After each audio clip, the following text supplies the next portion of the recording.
Merci d'applaudir Rutel Krief et ses invités, Sébastien Lecornu, Sylvie Berman, Olivier Guèze, Général Bruno Courtois et Pierre-Éric Pommelet. Chère Ruth, vous êtes la bienvenue. Mesdames et messieurs, applaudissez vos invités, s'il vous plaît.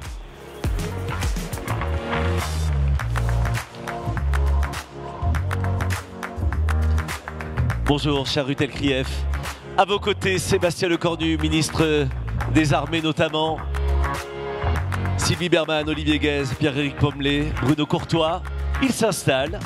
Ils sont les invités de la REF 2025 sur ce cours Philippe Chatrier. Mesdames et messieurs dans les tribunes, s'il vous plaît, je vais vous demander un peu de silence pour que notre séquence puisse avoir lieu dans le calme et dans les meilleures conditions d'écoute, si ce n'est pour vous, en tout cas pour vos voisins, s'il vous plaît. Un peu de silence dans les tribunes, merci beaucoup.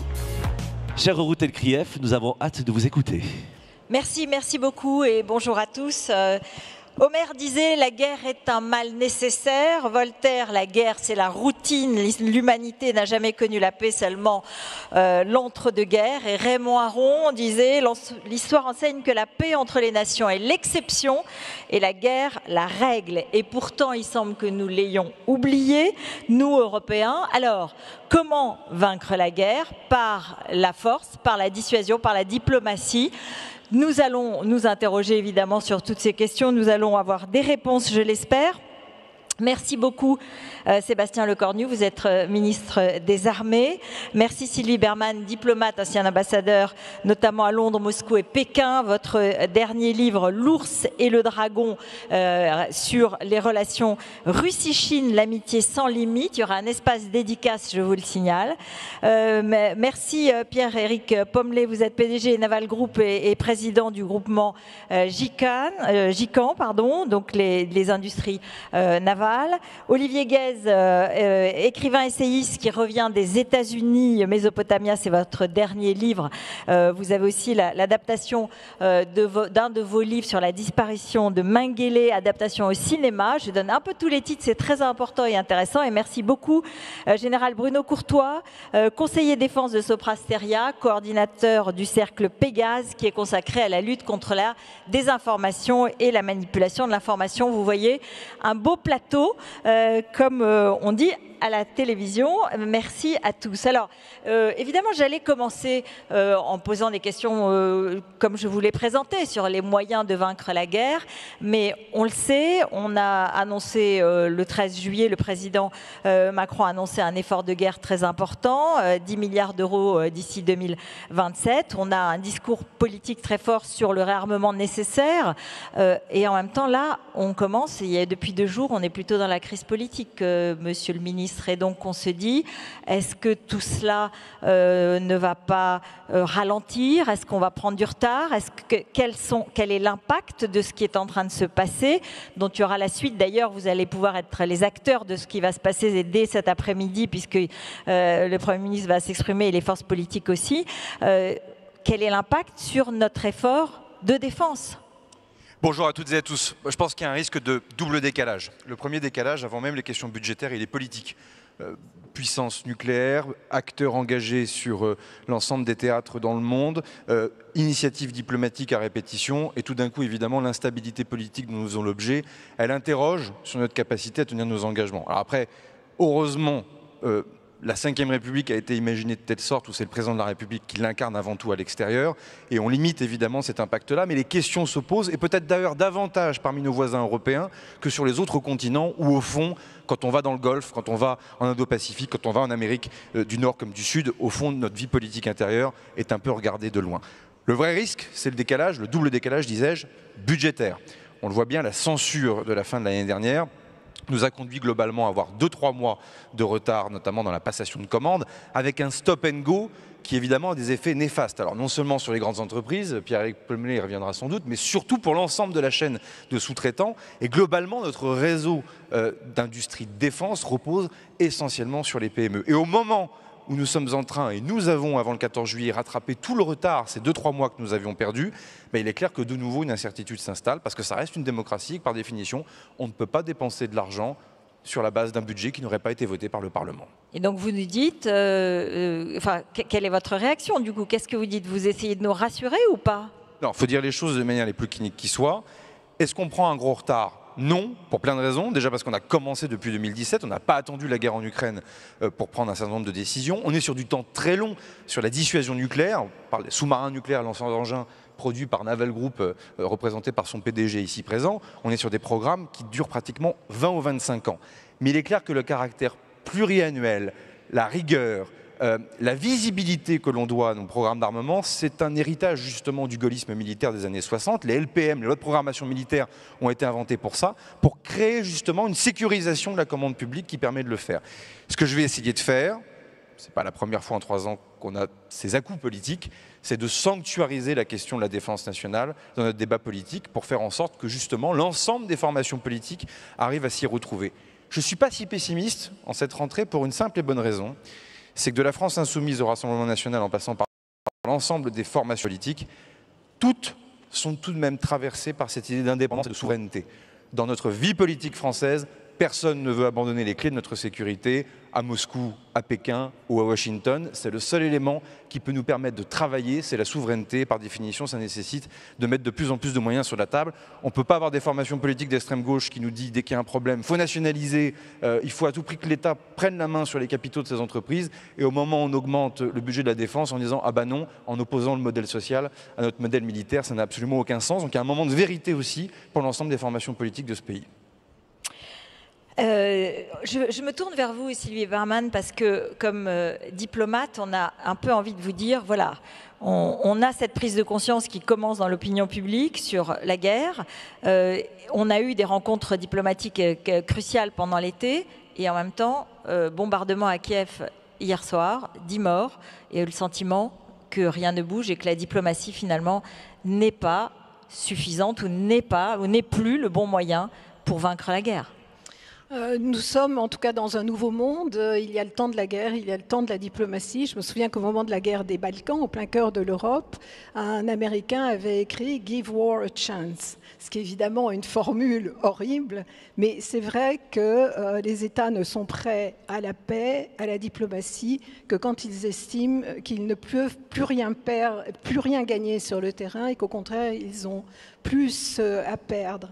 Je vais faire deux citations. D'abord celle d'Antonio Gramsci, qui disait le monde ancien est mort et le monde nouveau n'est pas advenu. Donc dans ce clair-obscur surgissent tous les monstres. Et ces monstres, c'est ces guerres aujourd'hui. C'est le comportement de Donald Trump aussi. Et une autre qui est celle de la guerre du Péloponnèse de Thucydide, ce qu'on appelle le dialogue mélien. Quand la petite île de Mélos revendique sa neutralité auprès d'Athènes en disant « vous êtes très fort, soyez magnanime », et Athènes répond « non, l'égalité c'est uniquement entre les grands pays ». Et c'est le problème aujourd'hui, c'est-à-dire qu'on a des pays qui sont des États-continents dirigés par des mâles alphins et qui en fait sont impérialistes et qui n'ont pas besoin du multilatéralisme comme autrefois. Alors, ce n'était pas le temps, effectivement, de la diplomatie, mais le temps de la diplomatie peut venir, effectivement. Parce que sur le terrain, il est clair que les choses ne bougent pas beaucoup, que l'Ukraine ne peut pas récupérer les terrains qui ont été conquis par la Russie. Elle ne veut évidemment pas céder ceux qui ne l'ont pas été dans le Donbass. Mais du côté russe, malheureusement, il ne semble pas être prêt à la paix. Ses généraux lui auraient dit que dans 3 mois, il gagnerait, et en tout cas le Donbass. C'est sans doute une erreur, mais il a déjà fait une erreur en lançant cette guerre, qui est à la fois d'ailleurs une faute et une erreur. Alors néanmoins, vous avez aujourd'hui le facteur Trump, qui, lui, n'est pas belliciste, veut la paix. Il veut le prix Nobel, et ça je crois que c'est vrai, il parle même maintenant d'aller au paradis s'il arrive à mettre fin à cette guerre. Il fait le constat que c'est beaucoup plus difficile qu'il l'avait imaginé, parce que son raisonnement était un raisonnement rationnel et économique, en se disant je fais une offre en or à Vladimir Poutine, ce qui est le cas, c'est la réhabilitation sur la scène internationale et c'est une coopération avec les États-Unis, la levée des sanctions. Et il aurait dû la saisir. Donc il a commencé par taper, on l'a vu violemment, sur Volodymyr Zelensky dans le salon ovale. Et il s'est dit, bon, maintenant je vais convaincre Vladimir Poutine. Et ça ne marche pas parce que Vladimir Poutine est dans une autre logique qui n'est pas la même rationalité que nous. Je crois qu'il avait dit un jour à George Bush, quand vous nous regardez, vous voyez des blancs et vous vous imaginez qu'on pense comme vous, mais on ne pense pas comme vous, on est différents. Et c'est toute la problématique aujourd'hui avec Poutine. Néanmoins, je vais revenir sur les rencontres qu'il y a eu. La diplomatie, ce n'est pas du show, ce n'est pas une fois, ce n'est pas de la télé-réalité, c'est un processus itératif qui prend du temps. Donald Trump a eu du mal à le comprendre. Je crois qu'il y a eu un certain nombre de discussions, des pré-accords en Alaska. Il a eu la sagesse de ne rien annoncer, puisqu'il n'y avait pas d'accord global, de ne pas non plus donner quitus la Russie, et de poursuivre avec des experts, puisque Marco Rubio et Sergei Lavrov continuent de se rencontrer. Ça marchera ou ça ne marchera pas, mais il y a quand même un processus qui est engagé, et Trump est erratique, il est mal élevé, on peut dire beaucoup de choses à son sujet, mais c'est l'homme le plus puissant de la plus grande puissance au monde aujourd'hui. Et si quelqu'un a la capacité de le faire, c'est lui. Je crois que vous poserez la question sur les Européens à d'autres. On aura l'occasion d'y revenir, mais encore une fois, c'est un processus de long terme. J'ai fait plein de négociations de paix, y compris la paix au Cambodge, les Khmers rouges. Ça a duré très très longtemps, mais heureusement, il n'y avait rien sur la place publique, sinon on n'y serait jamais arrivé. Vous y croyez encore? Alors, on va revenir évidemment aux autres moyens et la dissuasion, évidemment, la force militaire, la force de la réponse informationnelle. Mais restons sur Donald Trump avec vous, Olivier Guez. Vous avez passé un an, plusieurs mois aux États-Unis. Et dites-nous, il a une recette. C'est quoi sa méthode, quoi? Très difficile de vraiment définir la méthode Trump. Ce qui est clair aujourd'hui, c'est que les États-Unis traversent un moment nationaliste. Et au fond, probablement que la période entre 1945 et le début des années 2000 correspondait à une espèce de parenthèse dans la politique étrangère américaine. Parce que finalement, le multilatéralisme, cette espèce d'arbitre qui présidait aux destinées du commerce international mondial, sa libéralisation, la protection de l'Europe, les alliances militaires, correspondaient aux intérêts américains. Sauf que les États-Unis, et ça ne date pas de Trump, ça a commencé à se mettre en place après la présidence de Bush, donc déjà sous Obama. Il y a eu ce que les Américains ont appelé le pivot, donc ils se tournent vers l'Asie, c'est-à-dire qu'ils ont des priorités qui aujourd'hui ne correspondent plus nécessairement à celles de tout l'Occident. Et Trump incarne ce moment plus que tous les autres, évidemment, puisqu'il a cette personnalité, cette espèce de fougue, il est totalement imprévisible, il a une nature, je pense, fondamentalement dictatoriale, il a cet usage de la force, et donc aujourd'hui, parler de méthode, c'est compliqué. Enfin, il y a cette idée de deal, de son passé d'agent immobilier. Mais ce qui compte avant tout, ce sont les intérêts américains. Et tous les autres, au fond, passent largement, sont beaucoup moins importants. Et donc, Trump s'agite à peu près sur toutes les scènes du monde. Plus ou moins de résultats, pas énormément de résultats pour l'instant, mais ce qu'il faut bien comprendre, c'est que l'intérêt de l'Amérique aujourd'hui prévaut sur tous les dossiers. À un moment, et puisque le thème de notre rencontre, c'est vaincre la guerre, il y a eu différentes tentatives pour vaincre la guerre. Il y a eu la SDN dans les années 20-30, on a bien vu que ça n'a pas marché, il y a eu l'ONU, et puis surtout il y a l'expérience européenne. Au fond, les Européens sont peut-être les seuls à avoir vraiment tenté, et pour l'instant ça réussit encore, même si ça tire un peu de partout, cette idée de vaincre la guerre. Pour la première raison que j'ai déjà évoquée, à savoir cette idée que finalement l'Amérique multilatérale permettait d'avoir cette espèce de couverture, cette espèce de parapluie, et les Européens ont développé tout un espèce de réseau d'interdépendance. En gros, les Européens, après s'être massacrés pendant des siècles et des siècles, à un moment ont décidé de passer à autre chose et justement de vaincre la guerre. Et donc ça passe par un réseau d'interdépendance, que ce soit économique, sociétal, un petit peu culturel, politique, juridique, un petit peu de défense. Mais tout ça ne fonctionnait que parce qu'il y avait le parapluie américain. Aujourd'hui, on voit bien que les Américains se désengagent du théâtre européen. Les Américains exigent, assez à juste titre d'ailleurs, je pense, que les Européens se défendent eux-mêmes, s'arment eux-mêmes. Et là, on voit bien la limite de la chose.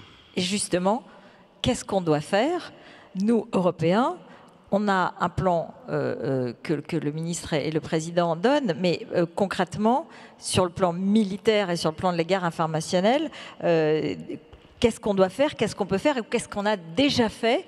Pierre-Éric Pommel, donc avec Naval Group, vous êtes un peu au cœur avec les enjeux maritimes. Au cœur des enjeux maritimes, oui, vous avez raison de les citer. Les enjeux maritimes font partie de ces enjeux internationaux. Pour 90% des échanges, 95% de l'Internet circule par les mers. Et je représente ici l'industrie navale, le GICAN Naval Group, qui est une industrie donc, au service des forces armées en France et à l'international, qui fait partie de cette base industrielle et technologique de défense, la BITD, qui a été structurée depuis des siècles dans notre pays, recherchant une souveraineté. La marine va fêter ses 400 ans l'année prochaine. Naval Group fête ses 400 ans de service à la marine. Et alors, peut-être si vous me permettez, me trouvant pour la première fois, peut-être la dernière fois de ma vie sur le central de Roland-Garros, c'est une industrie qui doit jouer en fond de cours et à la volée. Le fond de cours, le temps long, c'est la structuration des programmes, c'est la vision, c'est la continuité. Vous avez parlé de la dissuasion, le ministre a parlé de la dissuasion nucléaire, des sous-marins nucléaires. Depuis le général de Gaulle, Pierre Messmer, jusqu'au président de la République et au ministre des Armées aujourd'hui, il y a eu une continuité de cette industrie qui permet aujourd'hui de faire en sorte que la France, alors Naval Group et tous ses partenaires, plusieurs milliers d'entreprises, 95% en France de cette industrie, soient capables de livrer ce fond de cours, cette dissuasion, ce temps long et cette capacité à tenir dans la durée. Bon, vous avez posé la question tout à l'heure, elle a besoin de continuité. Voilà, et effectivement, la situation d'incertitude aujourd'hui, nous l'espérons, ne touchera pas ses fondamentaux. Mais c'est une industrie qui doit jouer à la volée. Le ministre l'a théorisé à travers l'effort de guerre, l'économie de guerre. C'est vrai que la guerre en Ukraine a montré cette nécessité absolue d'être agile, réactif, efficace. Et finalement, vaincre la guerre, ça sera gagner en fond de cours, le long terme, et gagner à la volée. Et gagner à la volée, alors c'est illustré aujourd'hui, j'ai parlé du sous-marin nucléaire lanceur d'engins pour illustrer le long terme. Évidemment, la volée, c'est les drones, c'est la technologie, c'est la capacité de réactivité. Et je crois que la force, alors beaucoup de chefs d'entreprise ici présents font partie de cette BITD de défense. La force de ce secteur industriel en France, c'est d'être capable de faire cette intrication temps court, temps long, et de jouer en fond de cours et de jouer à la volée. Parce que c'est comme ça qu'on sera capable de contribuer pour ce qui est notre responsabilité à permettre alors à la diplomatie. L'industrie de défense fait partie de la diplomatie par les alliances internationales et de permettre évidemment à nos forces armées de gagner la guerre. Alors surtout de gagner la guerre qu'on n'aura pas à faire. Voilà. Et si il faut la faire, d'être capable de fournir et de fournir avec une grande réactivité les équipements dont nos forces auront besoin. La nouvelle guerre, elle n'est plus si nouvelle, hein, parce qu'en fait, elle existe maintenant et on la voit bien à l'œuvre tous les jours. C'est cette cyberguerre, c'est cette guerre informationnelle. Général Courtois, vous dites aux chefs d'entreprise qui sont là, vous avez une forme de responsabilité à être fort, informé et dynamique sur cette question. Tout à fait. Bonjour à tous. En effet, vaincre la guerre c'est le cauchemar de l'humanité. Donc tout le monde, au fond de lui-même, dit il faut absolument vaincre la guerre. Tout le monde est convaincu du thème. Mais en fait, pour nous, Européens, pour nous, Français surtout, qui vivons dans ce continent protégé des cataclysmes, en particulier, comme vous l'avez dit, Pierre-Éric Pommel, parce que nous avons une industrie de pointe qui a permis de développer une dissuasion nucléaire autonome, indépendante, modernisée en permanence. Pour nous, la guerre change de visage. Aujourd'hui, la guerre, c'est finalement, ça passe plus tellement par des... Si, ça passe en Ukraine, mais finalement, assez loin de chez nous. Aujourd'hui, la guerre, elle est plus insidieuse. Elle passe par nos réseaux sociaux. Elle passe par ce que nous avons tous dans nos poches, nos téléphones portables, pour finalement se fonder sur des événements qui existent, les sortir de leur contexte, les transformer, et faire en sorte que finalement, nos perceptions changent, qu'on ne croit plus en notre modèle et que notre société finalement en vienne à se fracturer. Et aujourd'hui, une menace majeure pour nous, c'est finalement cette espèce de guerre des perceptions, de guerre de la confiance. François Bayrou, Premier ministre, donc, disait le 28 mars à la journée d'information de Viginum, parfois sous-estimée, c'est une guerre réelle qui nous est menée tous les jours, la guerre informationnelle. Le président de Radio France Internationale disait dans cette même journée, en Afrique, aujourd'hui, au Sénégal, en République démocratique du Congo, les usurpations d'identité de Radio France Internationale, c'est un déluge et c'est tous les jours. Donc, qu'est-ce qu'on peut faire? On peut faire beaucoup de choses.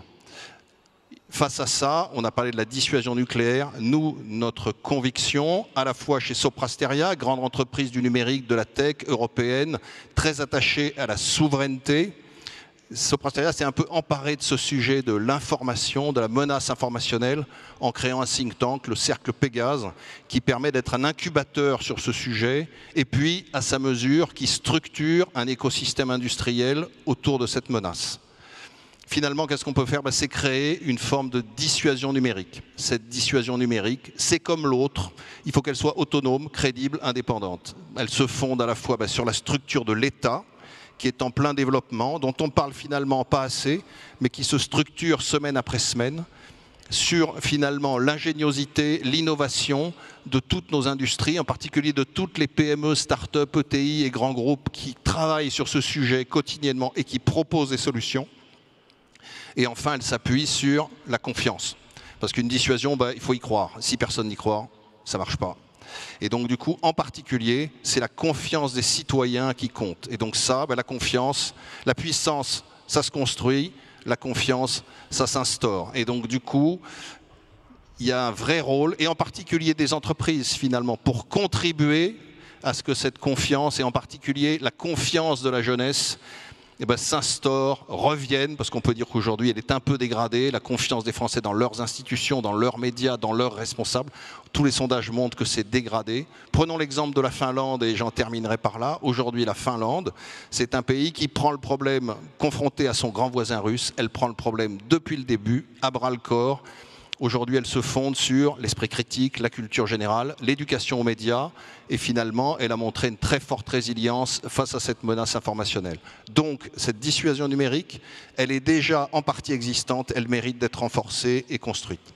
Voilà, et c'est un appel un peu à vous tous pour vous en emparer. Monsieur le ministre, est-ce qu'on a les moyens de nos objectifs? Voilà, ils ont été réaffirmés à chaque fois. Et est-ce qu'on a les moyens financiers? Est-ce qu'on a les moyens politiques? Est-ce qu'on a les moyens psychologiques? Est-ce que l'opinion publique est sensible à ces objectifs? Dis-moi tes menaces, je te donnerai ton armée. Et en fait, depuis tout à l'heure, on n'a peut-être pas assez insisté sur quand même le diagnostic sur les menaces telles qu'elles pèsent sur la nation française et ou nos alliés, ce qui n'est pas du reste complètement toujours la même chose. La première des menaces, on n'en parle plus beaucoup, ça reste quand même la menace terroriste. On le voit bien avec ce qui s'est passé en Syrie, des mutations importantes sur l'État islamique, la situation extraordinairement préoccupante au Sahel, territoire 5 fois plus grand que l'Hexagone, sur lequel la pression djihadiste tant de l'État islamique que d'Al-Qaïda ne cesse de progresser, les filières russophones de l'État islamique, avec non seulement des risques d'attentats inspirés sur le territoire national par des individus radicalisés, mais aussi, comme on l'a connu en 2015, planifiés depuis l'étranger. Et à la question déjà, est-ce qu'on est en guerre ? Pardon, ça fait quand même des années que nous vivons une guerre, qui est la guerre contre le terrorisme islamiste. Nous avons perdu plusieurs dizaines de soldats en Afghanistan, au Sahel et évidemment aussi au Proche et au Moyen-Orient. Donc je le remets là parce qu'on finit par oublier cette menace avec laquelle il nous faut vivre. Et pardon, on parle d'hybridité. Il n'y a pas plus hybride que la menace terroriste et d'ailleurs, elle ne cessera de muter. La deuxième des choses, et c'est exactement ce que Sylvie Bermann expliquait tout à l'heure, c'est qu'on a de nouveau des risques de sécurité tels qu'on les a connus pendant la guerre froide. À ceci près que les outils de régulation de la guerre froide, eux, sont en panne. C'est de la question nucléaire. La Corée du Nord n'est plus un État proliférant. C'est devenu un État doté de fait. La République islamique d'Iran, avec les épisodes qu'on a connus liés aux frappes américaines et israéliennes, dans un moment de zone grise. En clair, programme nucléaire iranien, on sait très bien qu'il n'est pas durablement stoppé, pour dire les choses de manière très diplomatique. Évolution de la doctrine nucléaire russe, potentiellement envoi d'un objet nucléaire dans l'espace. pardon, mais ce sont autant de questions qui ont été imaginées parfois dans les années 60, au début de la guerre froide, mais dont le bloc Est et Ouest ont réussi justement à se mettre d'accord pour le réguler. Aujourd'hui, il n'en est rien. Et puis si on tire sur le fil, on voit bien que la guerre en Ukraine a eu un effet évident, c'est la dérégulation de tout. Inde, Pakistan, on n'en parle pas, c'est quand même un sujet qui est tout à fait à prendre au sérieux. Thaïlande, Cambodge, Arménie, Azerbaïdjan, les choses vont mieux, elles restent fragiles, c'est ce que vous disiez à l'instant sur les différentes initiatives qui ont été prises. Et puis il y a quand même un éléphant qui est dans la pièce, la mer de Chine. Et en plus, si on continue de tirer sur la ficelle, on voit bien qu'on a des menaces, nous, puissance nucléaire, d'autant plus hybrides qu'elles vont chercher à contourner notre dissuasion nucléaire et nos capacités conventionnelles qui sont bonnes, je vais y revenir dans un instant, et c'est ce que vous venez de dire, mon général. Et là, on est devant des entrepreneurs, je pense qu'il faut dire deux choses très clairement. Le premier risque, il est informationnel, c'est bien, mais c'est un peu technique. Il est démocratique. Est-ce qu'on est capable de garantir une campagne pour les élections municipales l'année prochaine et une campagne pour les élections présidentielles en 2027 sans ingérence étrangère au regard de ce que nous avons connu en Roumanie, par exemple, ces derniers temps? La question, elle est sur la table. Et puis, nous sommes devant les entrepreneurs.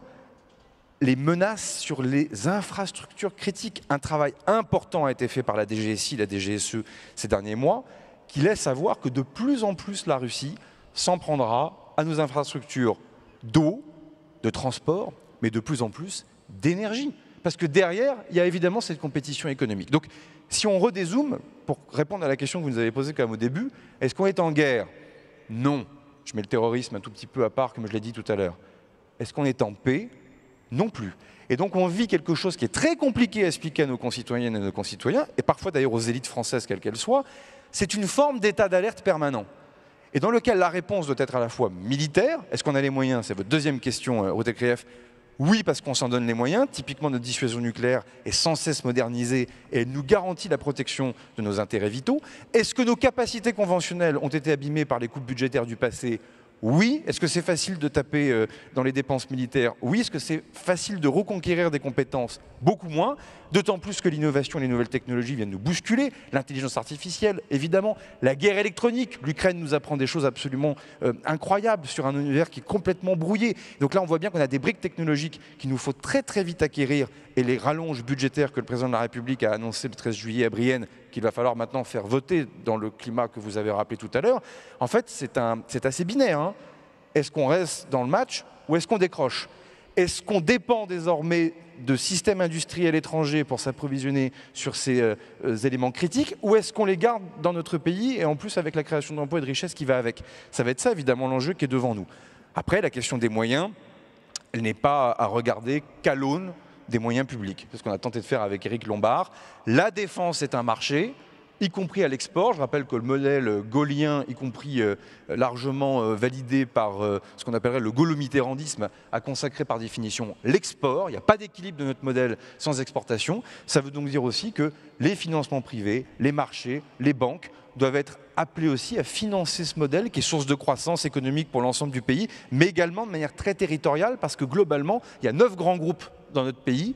Derrière, c'est 4000 PME, dont certaines ignorent au moment où je vous parle qu'elles feront de la défense demain, parce que les drones nous ont appris aussi cette nouveauté.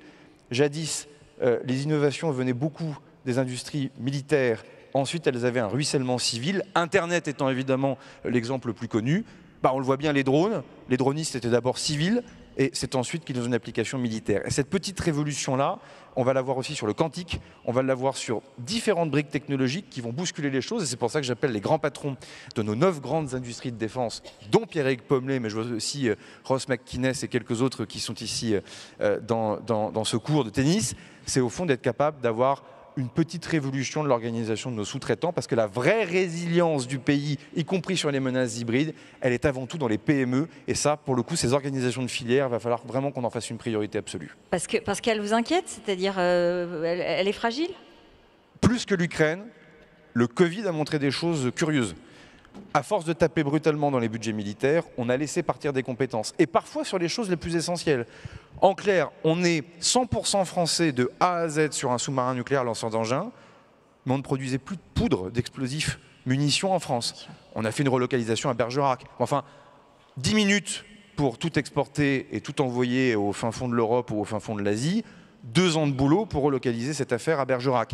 Et ce que je veux dire par là, c'est que ça, c'est la prise de conscience désormais que notre liberté, et c'est là où il ne faut pas opposer diplomatie et capacité militaire, c'est que pour avoir le moyen de ses ambitions déjà dans le verbe, et donc dans la capacité à emmener, dissuader, enfin, l'ensemble des instruments de politique au fond, hein, la diplomatie, c'est jamais que de la politique en langue étrangère, au fond, c'est quand même d'avoir les moyens de sa propre liberté. Si vous êtes dépendant de vos ennemis, voire même de vos alliés, par définition, le mot souveraineté-autonomie n'est jamais qu'une farce.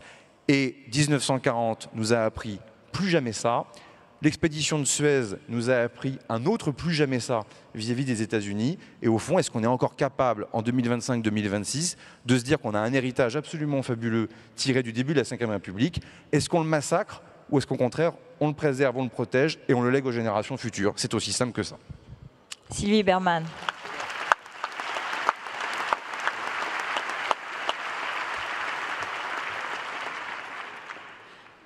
Alors justement, dans la prolongation de ce que vient de dire le ministre, dans sa description de la situation et des menaces actuelles, de ce que doit faire la France aussi, je pense qu'il faut évoquer l'Europe et également une forme de mutualisation de la force. J'ai travaillé pendant 10 ans dans le cadre de l'Union européenne comme ambassadeur au comité politique et de sécurité pour mettre en place ce bras armé justement de l'Union européenne.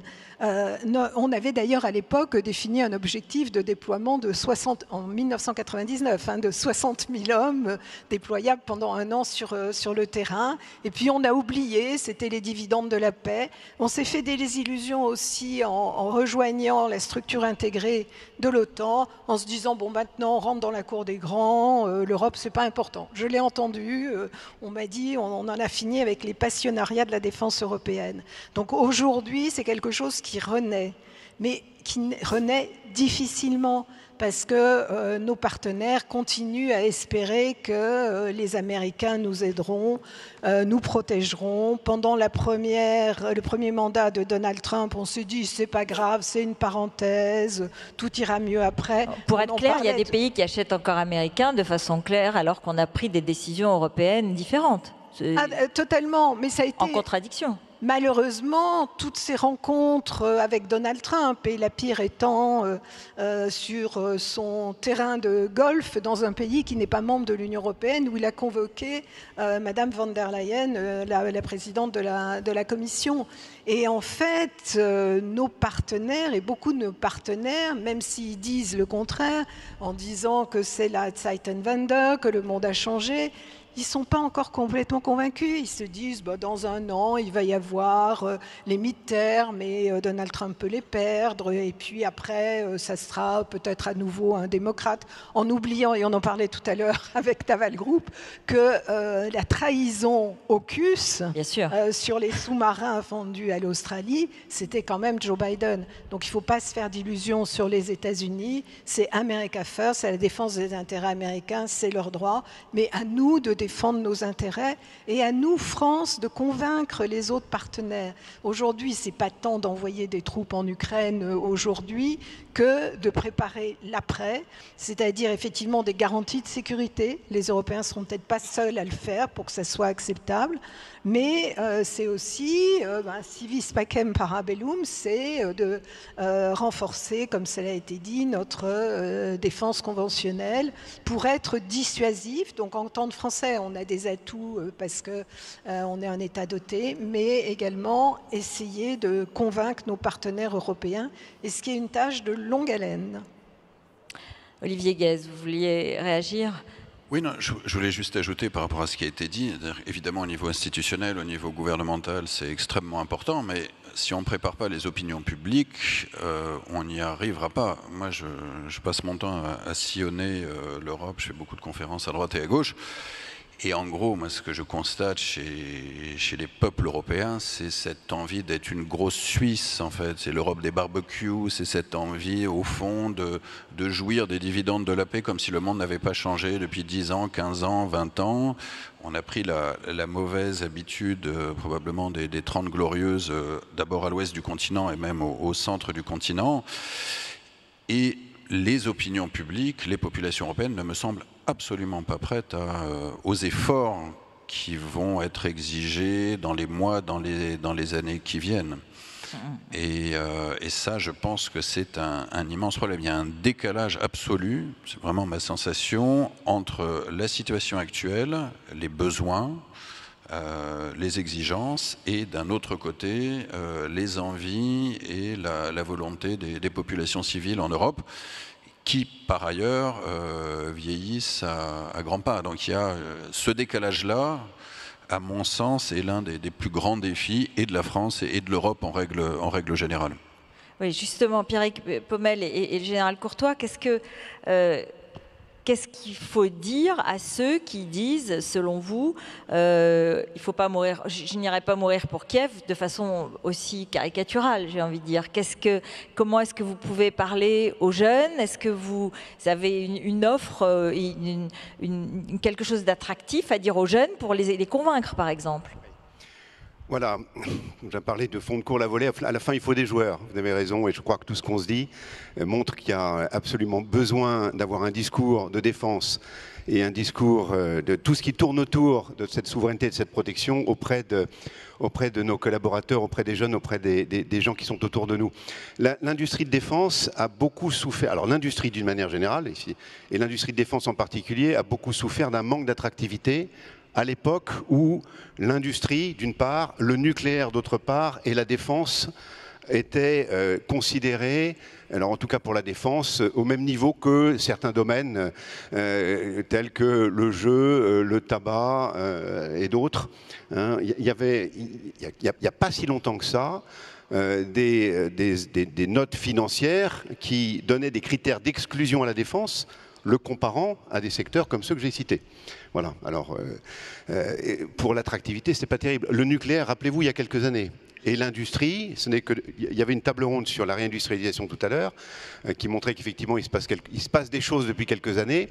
Voilà. L'industrie de défense, et en particulier de la souveraineté du nucléaire de défense, réunissait ces trois handicaps. Je pense qu'aujourd'hui, et là, bon, je m'adresse effectivement à beaucoup de chefs d'entreprise et des chefs d'entreprise dans notre domaine, on a, je pense, réussi, en tout cas, à mettre ça de côté. J'en veux pour preuve les dernières réunions qu'il y a eu sur le financement de la défense, en particulier une réunion à Bercy où vous étiez, monsieur le ministre, et Éric Lombard, où nous, industriels, avons entendu des mots que l'on espérait depuis des années, j'allais presque dire des siècles, des années. Et en particulier que la défense faisait partie du développement durable. Alors pourquoi est-ce qu'elle fait partie du développement durable? Parce qu'il ne peut pas y avoir de développement durable si on n'est pas capable de se défendre. Ça paraît une évidence, mais il y a quelques années encore, c'était absolument pas le cas, notamment dans les critères financiers, les critères ESG. Je ne dis pas que la bataille est gagnée, loin de là, mais en tout cas on a progressé. Après, vis-à-vis de la jeunesse, écoutez, je pense qu'on est tous là pour aller convaincre nos jeunes de travailler dans l'industrie, aller convaincre nos jeunes de travailler dans la défense. Dans la table ronde précédente, une des intervenantes disait que pour réindustrialiser, il fallait donner une mission à la réindustrialisation. Dans le domaine de la défense, on sait quelle est notre mission. Notre mission, c'est, alors pour Naval Group et ses partenaires, donner aux marines les moyens de leur puissance. C'est donner à la France les moyens et à ses partenaires étrangers les moyens de leur puissance. Finalement, cette mission, cette raison d'être, on est capable de la partager. On a encore beaucoup à faire. Vous me permettez, je préside en ce moment une association merveilleuse qui s'appelle Elle Bouge, et qui encourage, merci, et qui encourage les jeunes filles à venir travailler dans l'industrie. Voilà, on a beaucoup à faire, mais je peux vous assurer que toutes les marraines Elle Bouge du territoire sont capables de faire bouger les choses. Voilà, je pense qu'on contribue par les métiers que l'on offre, par les carrières, par cette communauté de mission à créer un esprit. Alors quand je dis on contribue, on sait qu'il reste beaucoup à faire. Voilà. Et monsieur le ministre, vous nous attendez sur beaucoup de sujets. Nous et toutes nos entreprises partenaires, il reste beaucoup à faire, mais on est dans cette mission. Voilà. Alors après, on espère cette continuité. On espère que les situations budgétaires vont permettre finalement de maintenir l'outil. On sera compétitif. Nous sommes compétitifs, monsieur le ministre. On le sera encore plus. Vous avez ouvert le voie du chantier des simplifications. Comment aller plus vite, voilà, comment être plus rapide, plus réactif. Le chantier des technologies, nous y répondrons. Et en tout cas, voilà, comptez sur nous tous pour être capable d'inculquer cet esprit de défense et cette volonté de servir dans tous nos territoires au service de notre nation et au service de l'Europe.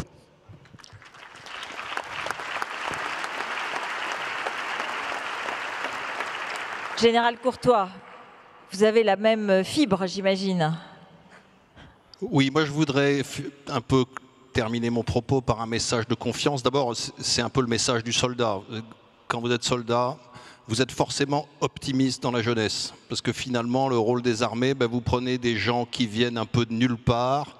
Et puis au bout du bout, c'est des types que vous pouvez envoyer au bout du monde, défendre la France et ses intérêts dans des conditions souvent extrêmement dégradées, qui sont capables de sauter d'un avion à 250 km/h, affronter le froid du pôle arctique ou se retrouver dans la jungle guyanaise ou centrafricaine.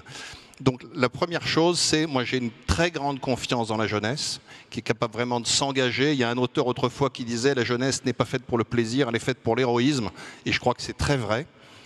Ensuite, quand on regarde, je reste convaincu que dans ce sujet informationnel, la guerre ne peut être vaincue. Parce qu'en fait, elle s'infiltre partout. C'est ce que je disais tout à l'heure. Mais en fait, c'est pas de gagner qui compte, c'est de combattre. Et en fait, le combat, c'est tous les jours. Nous, l'écosystème des entreprises qu'on a constitué autour des cercles Pégase, vous avez des gens incroyables qui vous proposent des innovations que vous imaginez à peine possibles. Vous avez une entreprise comme VisiBrain qui a proposé, vous pouvez regarder sur LinkedIn, une analyse déjà de tout ce qui se passe autour du mouvement « Bloquez tout ». Qu'est-ce qui se passe? Qui fait quoi? Est-ce qu'il y a des acteurs extérieurs ou pas? Donc ça, c'est une entreprise toute simple. Ils sont une trentaine, c'est des Français. Le combat, c'est aussi Reporters sans frontières. Reporters sans frontières a dit « Moi, je dois diffuser une information libre vers la Russie ». Eh bien, ils ont loué un satellite qui émet vers la Russie des émissions interdites. Et ils touchent 4,5 millions de foyers en Russie. Ils ont créé des sites miroirs pour permettre à des entités d'être accessibles à l'Internet en Russie en dépit de la censure de l'État. Donc vous voyez finalement, la menace informationnelle, certes, elle est chez nous. On va la combattre. Il faut vraiment consacrer un effort important à l'éducation et à la culture générale. Mais ça, c'est une action qui va nous prendre peut-être une génération. Maintenant, je crois aussi qu'il faut qu'on apprenne à vivre avec. Il faut vivre avec, comme disait là aussi François Bayrou, que je vais citer une deuxième fois, c'est finalement une démocratie qui n'a pas accès librement à une information libre et choisie, a des difficultés à durer. Donc je crois que là aussi, on a un vrai enjeu pour tenir dans la durée face à cette guerre hybride, de toujours avoir ce sujet de l'accès à l'information libre et choisi. C'est ma vocation et c'est mon choix. Merci.